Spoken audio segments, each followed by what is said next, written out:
भातसा नदी दुथडी भरून वाहते. वासिन गेरसे पूल वाहतुकीसाठी बंद.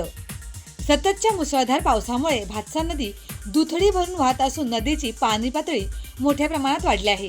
यामुळे वासिन गेरसे येथील जुना पूल खबरदारीचा उपाय म्हणून सर्व प्रकारच्या वाहतुकीसाठी बंद करण्यात आला आहे. पूल जुना असल्याने कोणतीही दुर्घटना घडू नये तसेच नागरिकांच्या सुरक्षिततेच्या दृष्टीने प्रशासनाने हा निर्णय घेतला आहे. नागरिकांनी पर्यायी मार्गाचा वापर करावा तसेच बंद पुलावरून जाण्याचा प्रयत्न करू नये असे आवाहन करण्यात आले आहे. भातसा नदीचा रौद्रावतार वासिन गेरसे जुना पूल वाहतुकीसाठी बंद, प्रशासनाची खबरदारी. आता आपण भातसा